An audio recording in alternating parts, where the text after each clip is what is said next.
shares of Apple have taken quite a tumble this week, falling nearly 6% over the past 2 days of trading. Hardly a surprise, there have been a slew of reports indicating that Apple is slashing iPhone X production in the face of weak demand. And we're not just talking about a mild scale back in production either. In fact, a recent report from Nikkei claims that Apple during the next quarter is curtailing iPhone X production by a whopping 50%, down to 20 million from an initial estimated production run of 40 million units.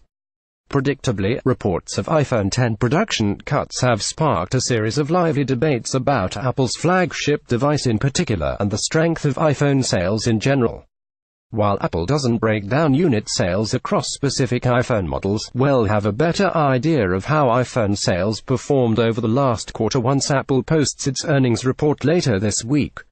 In the meantime, I think it's worth noting that reports of Apple scaling back iPhone production always seem to sprout up at this time of year, no matter how popular any particular device happens to be.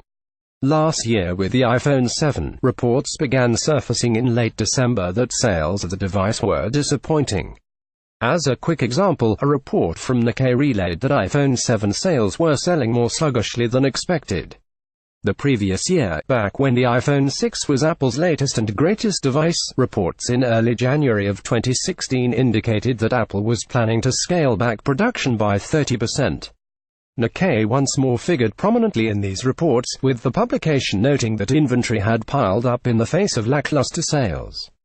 Now this isn't to say that Nikkei is way off base with respect to the iPhone X, but you'd probably be well advised to view the report with a healthy bit of skepticism.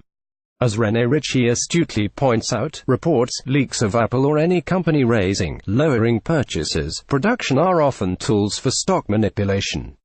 At some point, every media outlet that publishes them needs to ask itself if it's being made complicit in that manipulation. https://t.co/zc6u5bck5 Rene Ritchie at Ritchie January 30, 2018. And besides, it's only natural that Apple would scale back production significantly now that the busy holiday quarter is behind us. Historically, iPhone sales during the March quarter are significantly lower than what Apple sees during the last 3 months of the year.